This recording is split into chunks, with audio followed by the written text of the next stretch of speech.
Day 3 out here in Memphis with the Ronnie Davis DIRTcar 358 build. And if you've been here for all 3 days so far, you can see that, yes, we have gotten some more things done again. Where's Ronnie? There he is. He always likes to show his smiling face.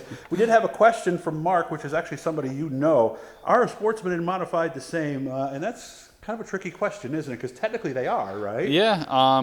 You could put a big block in this car, or you could put a crate engine in this car. The only thing that's different is when it comes down to the technical aspect with shocks, springs, engine obviously. Tires are all the same. And other than that, it's kind of, just some minor differences on the tech side. But yeah, you could put either engine in this car and go racing. There you go. So there's your answer to that. Okay, so as you see in the front end here, the brake assembly is almost all set. We do not have the pads in there. And the biggest thing also is we got the shocks, so the axle is no longer sitting on the chassis. Yep. Yeah, I put those shocks together yesterday, shortly after you left. Just nothing to go racing with, but it's just a shock. Yeah, if somebody looks at this at the show and tries to go racing with it, they're probably not going to go in a circle. So how's this guy winning championships? Just look at those shocks. Why, what is it that makes them not race shocks? Well, they are. It's just my combinations I just threw together. They're nothing like my rear shocks are two right rears, and they're two right rear springs. So it's I mean, you could probably get it to go, but I don't know if you're going to be real fast with it. Okay, and the other side, it's a different color spring. Does that mean something? It's just a different brand. That's an iBox spring. That left front is my I think my only Integra spring. Okay. So it's just a different color. So all it is that keeps that axle up is the shock, and of course the radius rods kind of help hold it in place. Right? Yeah, the shocks are holding it up off the frame, and then your radius rods are front to back. Okay. And then once I get a panhard bar, it won't move side to side. Okay. So right now it's just that new 8-degree front axle we're talking about? Yeah, over on the right front. So we'll get to that when we get to the right front then. Okay. As you can see, we've added some inner tin. So that's not all of it, is it? The inner tin part? No. So there'll be engine. What am I thinking of here? Like a blocker on the right side. Kind of deflect some dirt. Okay. This side will be open. Obviously, because you're going to have your headers coming through here. These are just some lead mounts, and then the engine mounts. Yep. Yeah, and if we get time, we're going to show you something interesting you can do. These are body mount panels. Yep, for the doors. Body mounts. Okay. And you can see once again we're dealing with the Zeus buttons, and we're going to show you that in just a second too, how that actually goes. So there you can see we've got some tin around the compartment as well. And the cowl is in, and that is where the dash will go, correct? Yep. The dash is getting wired, so that's not in. But will that be in by the show, maybe? No, I won't have that by the show. The fiberglass, this is fiberglass. The dash is actually aluminum, so. Okay. Really, the only fiberglass parts are the hood, and then the wheel well over there on the right rear, which is getting wrapped. So. Okay. The seat is in, and as you can see, I'm going to go down here to the bottom so you can see. Remember, we put the battery in on day 1, and now you can see why, because there's the battery with the seat. That is kind of tight in there, isn't it? Yep. And then when the car is completely done, you're going to have a panhard bar going through here as well, and chain limiter, which that might not affect anything, but this panel will come off, as you can see. And some cars you can sneak it through there. Okay. But now, where will this rod go here? Where will it be mounted? So the Heim will go right here for the chassis side, and then it'll pin in through here on the rear end side. And what does the chaining of it do?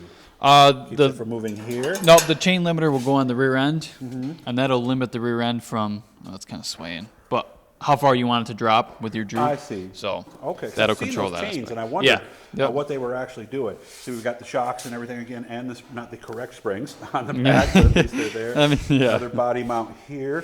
This is the one, and of course we got body mounts around the fuel, or body panels, inner panels around the fuel cell as well. But I guess I was surprised that this piece here stands as tall as it does, but when I compare it to the other cars, I guess it's weird just seeing it up there without anything else around it, right? Yeah, just because the deck sort of levitates over the rest of this, so it kind of gives you a weird aspect of it now looking taller, but once a deck goes on there, it'll kind of hide that. Do we still have the dish, or does it have to be straight this year? Nope, it'll have a dip to it. With these, actually, you can change that with, if I had the body here, I could show you better, but actually this, where it swoops, you can go more aggressive or less aggressive for however kind of track you're racing Wasn't there on. talk of something like that to kind of bring the dust down almost, the way the air goes over the car? Or no? Well, that was with these side panels. I don't really know where they ended up with it. Some guys were running them, some weren't. Okay.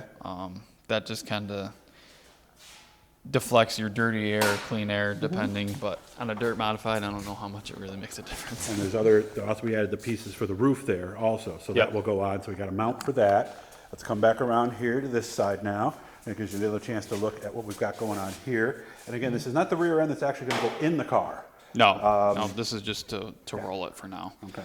And I saw that some people were saying you threw Dad under the bus with the Yeah, shock with the mount shock. there. So he showed me the text that he got from Troyer too. Yeah. What's that, Ron? Easy on the shock mount. Okay, but it's on there right now. So that's what all that matters at this stage of the game. So, I wanted to show him something inside here. You mentioned, actually, let's go around to the other side. You mentioned something was wrong with the fuel line, right? Yeah, we just had it routed wrong. We were cutting ourselves short. These were all pre-cut size or length, and the Fuel fittings line's were the already black on. line at the Yep. bottom right Yep. there. Okay, you can see that. So we And just what- had two of them flip-flopped. So, and then the bulkhead we had our 90 the wrong way. But So instead of it going like this, it was going like that into the, right? Is that it what was doing? yeah, it was going up because it was facing up because we thought it was going up and over rather than down and over, and we were just cutting ourselves short with the length. Okay, all right. And again, remember that's the electronic right front brake shut off is that other piece that you're seeing in there. So now we'll come around to the other side of the car, and we got time here to do a couple of things that Ronnie and I were wondering about. You got that Zeus button somewhere? I have it right here. All right, so we're going to show you how that works. Okay, well, first of all, we'll look at it. Yeah, there you can see it. You told me there's two sizes of these, right? Well, yeah. So the length is really going to be your difference.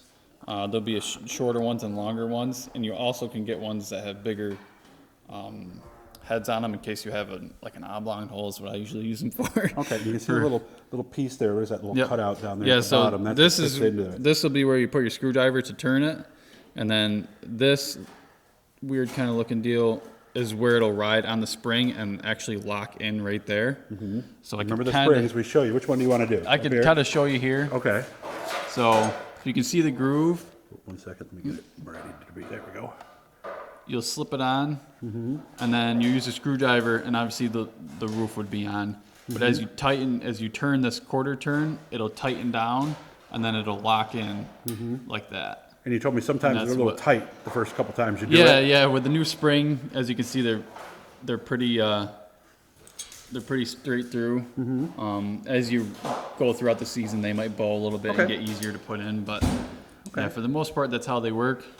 I got Yeah, he's got an extra Yeah. hand. You want to do it, Ron? You want to show us, Ron? I'll keep you off camera while you do it. Because, yeah, he's got the mic on one hand, so he's just got to. There you go. We can see it now. Yeah, Does it's it just give real it a loose turn? because there's no roof on it. That's all. All right, seeing what I mean? He's having a little trouble getting that thing in there. Yeah, it's That's a in. Yeah. long one. That's a long Yeah. one. Okay, so now that's on and ready to go. All right, you got the motor mount? Watch out. Okay. So now here, this is one I noticed because I happened to look at it. It's brother Jake's car, and the motor mount was totally different. So I asked him to grab the motor mount and put it in. Now, when he slides it in here, you're going to notice something right away. It's too small, right? But you told me this is kind of like the shock mount on the one side. There's spacers, so you could actually move the engine up a couple inches. Yep. So if you look over here, it'll show. You can see there's a tab, and these holes line right up, so you can move this whole plate forward, and that'll see. actually move your whole engine forward. Okay. So with these being so far apart, you can use a spacer to either put your mount back here or up here. Okay, and So what does that do? What does having the motor back versus forward do? Well, obviously having it forward, it'll put more weight to the front of the car. I've never tried it myself. I've heard of guys trying it. So you'll have it all the way back here then? Yeah, I'll have it in the Up here. standard position. Okay. That's kind of what I've always gone with. It's kind of a neat deal where they give you the option that you can do that. So Okay. that's something pretty cool that Troyer's thought We of. don't have much time left, but we covered a lot here. So, and again, the front end is all together up here now. Again, pads are not in, but the rotor is there, the caliper is there. So what's next tomorrow? If everything goes well, and we only got maybe 20 seconds, body hopefully? So tomorrow the outpace radius rods will be showing up, and then I'll be going to pick up the body after work from Atomic. That's all wrapped and ready to go. And we got to go. Hey, I'll see you tomorrow. Come back tomorrow, guys.